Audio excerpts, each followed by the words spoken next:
Salut tout le monde, j'espère que vous allez bien. On se retrouve pour une nouvelle vidéo pour l'année 2024. Alors sur ce, je vous souhaite du coup une très bonne année, mes meilleurs vœux, et j'espère que les résolutions que vous avez prises seront bien respectées.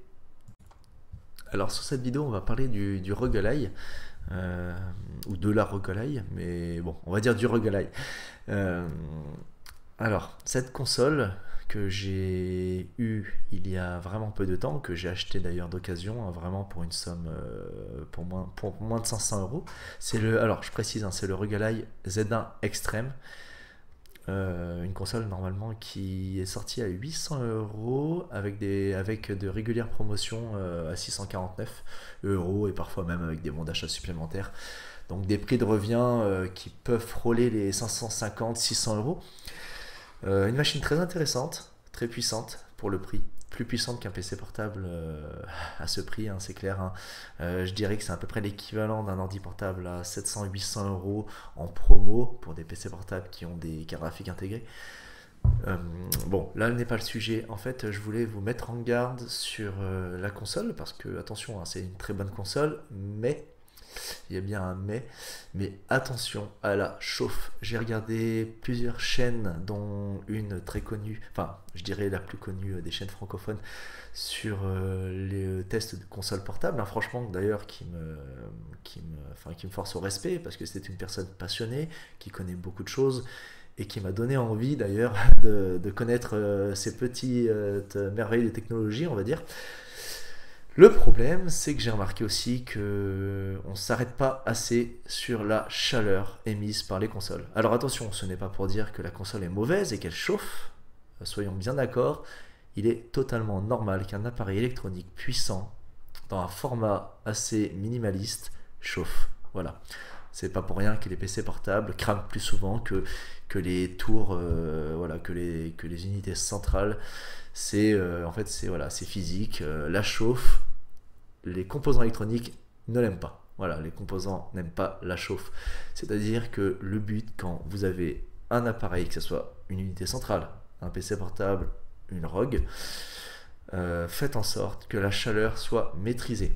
Alors, attention, quand je dis la chaleur, c'est pas de se dire ah, l'écran il est brûlant. Alors déjà, si l'écran il est brûlant, c'est mauvais signe, hein, bien sûr. Pareil, hein, si le plastique, vous avez de la chaleur sur tout l'équipement, forcément c'est que ça chauffe à l'intérieur. Voilà, hein, on va pas être bête, hein. Par contre, maintenant, ce qui va être intelligent, c'est de trouver une solution pour faire en sorte que la machine chauffe moins, le moins possible.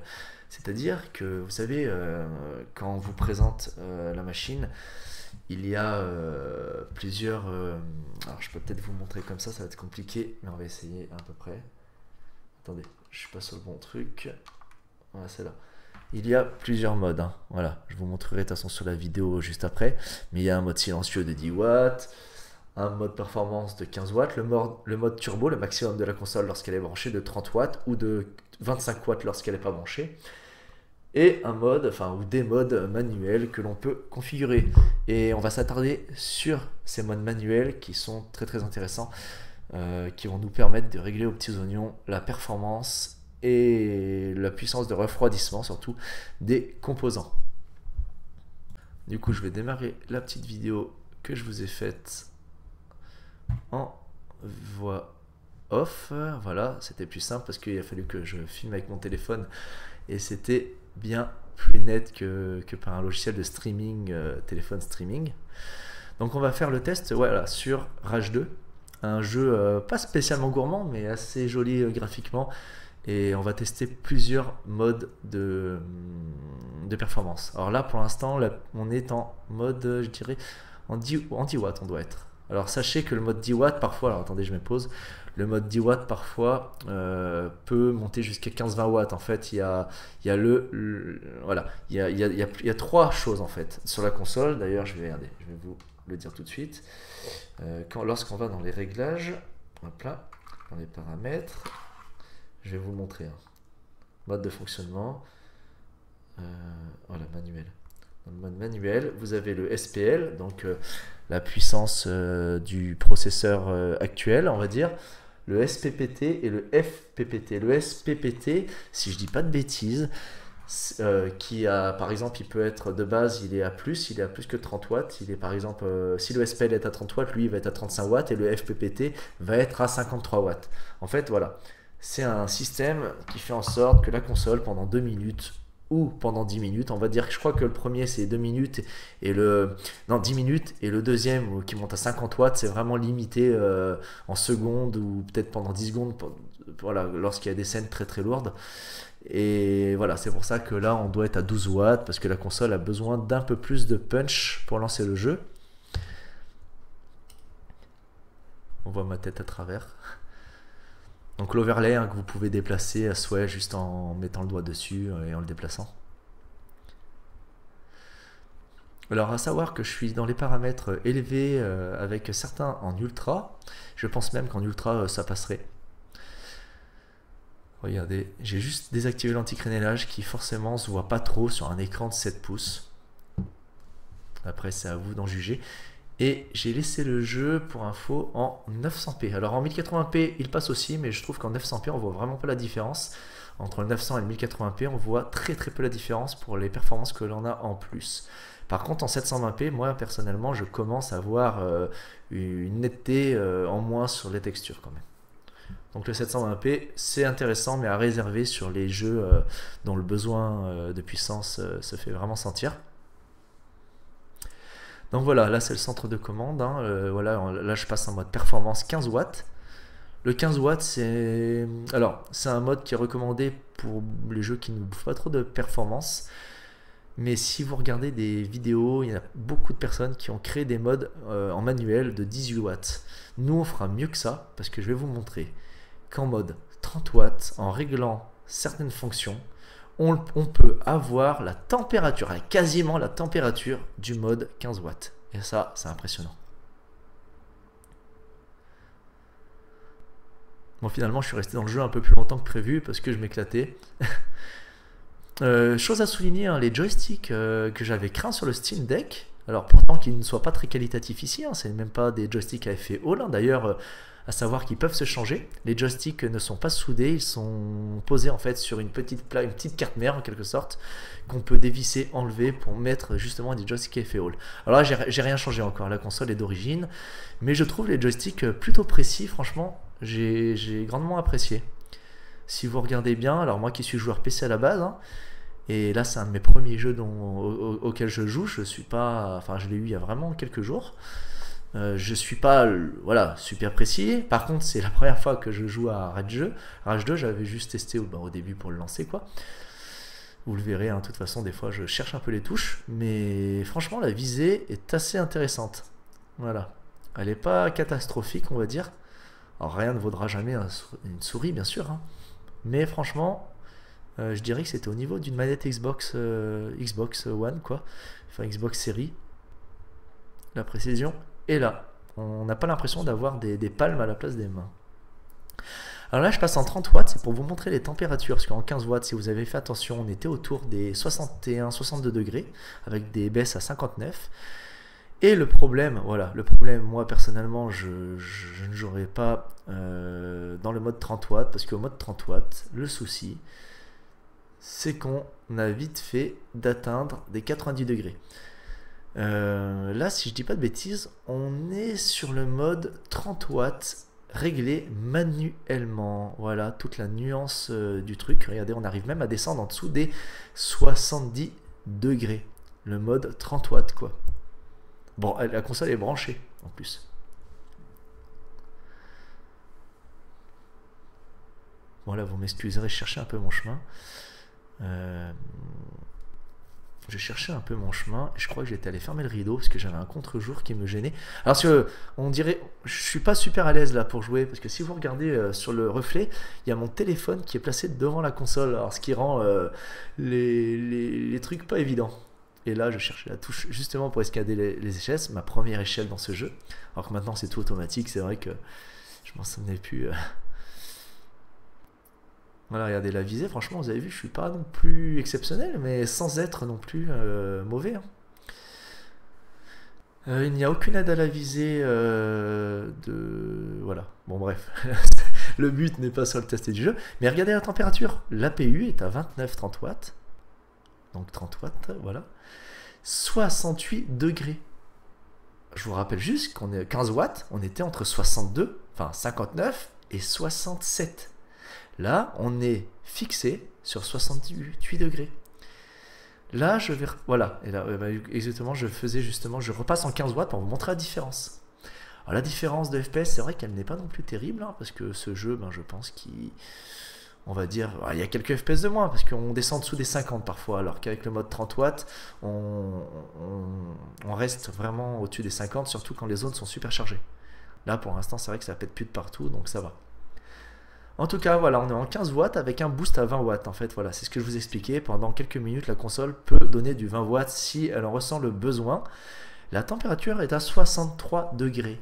Donc oui, moins chaude, mais là, on n'a pas la possibilité de régler les ventilos, ou alors je ne le sais pas, sur les modes par défaut. Par contre, le mode manuel, on était seulement à 3-4 degrés de plus pour 10 watts de plus. Voilà, donc pour ouais, au moins 20% de performance en plus. Dans les faits, c'est pas toujours vrai sur le jeu auquel on joue.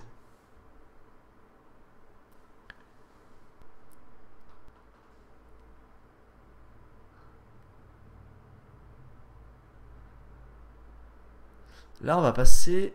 Je repasse en mode manuel, justement, c'était encore pour montrer la différence. Alors là, il y a un pic de chauffe, hein, c'est normal, le temps que les ventilateurs se mettent en route, parce qu'en fait, le 30 watts, là, 75-80 degrés, c'était le mode si jamais j'aurais pas retravaillé la courbe de ventilation. Sauf que là, regardez, les ventilos se sont activés à plein pot.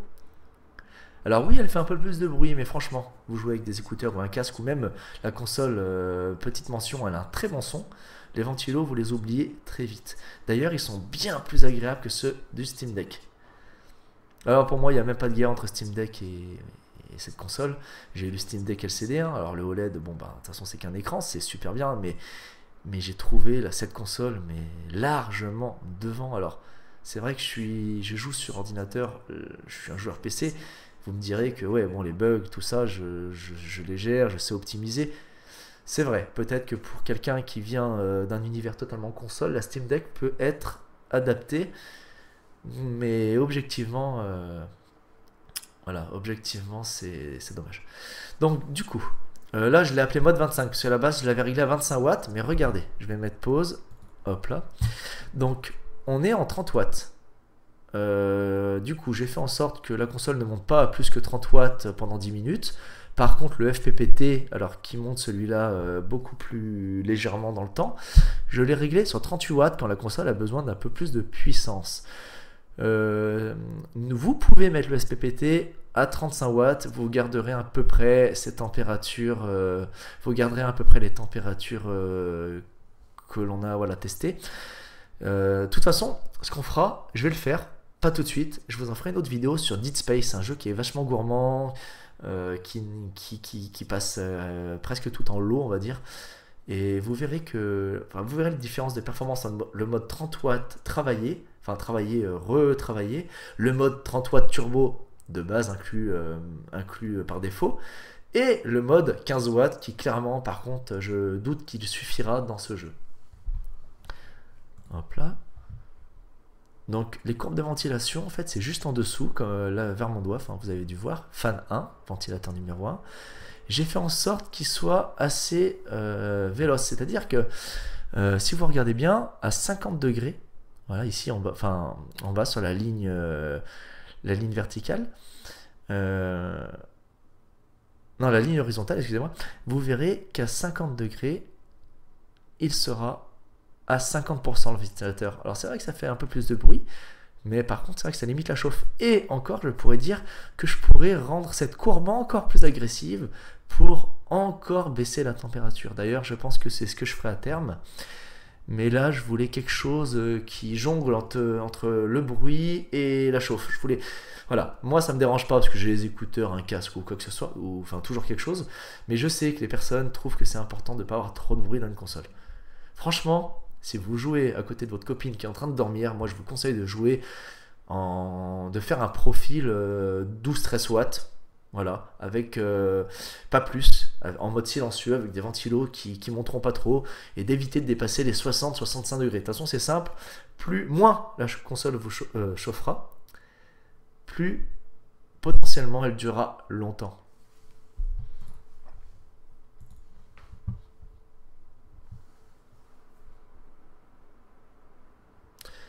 Du coup, je vais revenir en arrière, je voulais vous montrer. On parlait de turbo tout à l'heure qui chauffait, il me semblait l'avoir testé, mais vu qu'en discutant, j'ai dû passer. Ah voilà, c'était ici. Regardez, je l'ai pas laissé longtemps. Le mode turbo par défaut, normalement je le mets juste avant. Attendez, on va retrouver. Ça doit être un peu avant. Voilà, ça va être juste après ici. Après là, il me semble. Voilà. Non? Ouais, je crois que je recule justement pour me mettre à l'abri. Voilà. Donc là, on va mettre le mode turbo normal. Qui peut monter d'ailleurs à 50 watts. C'est pour ça que ça chauffe énormément. Surtout que les ventilos sont pas. La courbe n'est pas assez agressive. D'où le port micro SD qui grille.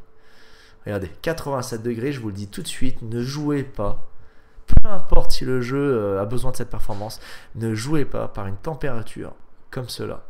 C'est prolongé, ça va être fatal à votre console. En deuxièmement, l'écran qui va du coup être bouillant, enfin très chaud, la chaleur qui va s'étendre dans les composants, dans la coque, c'est pas bon du tout.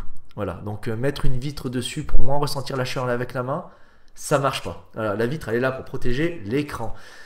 Elle n'est pas là pour protéger de la chaleur. La chaleur, si vous la sentez, il faut la réduire. C'est le plus important. Voilà, donc je crois qu'en dernière fin de vidéo, je ne disais rien de plus important. Enfin, je vous montrais rien de spécial. Alors là, c'est que j'avais lancé le jeu en double, il me semble. Voilà. Bon, je ferai des vidéos justement sur... déjà, je vais faire une vidéo sur... je pense qu'elle sortira demain. Une vidéo sur Dead Space. Voilà. Dead Space, vu que c'est un jeu qui demande vraiment des grosses performances, là, ça va plus utiliser le débridage en quelque sorte de la console. Voilà. Bon, sur ce, j'espère que la vidéo vous a plu. Faites attention à vos machines, faites attention à vous. N'oubliez pas que ça coûte cher, hein, entre 500 et 800 € pour certains. Franchement, il faut en prendre soin. Voilà. N'oubliez pas, la phrase type c'est « La chaleur est un ennemi pour les composants électroniques ». C'est-à-dire que ça chauffe, c'est normal. Mais il faut faire en sorte qu'au maximum, elle soit la moins chaude possible. Je vous dis à la prochaine, on se retrouve bientôt pour d'autres vidéos. Allez, salut, merci de m'avoir suivi.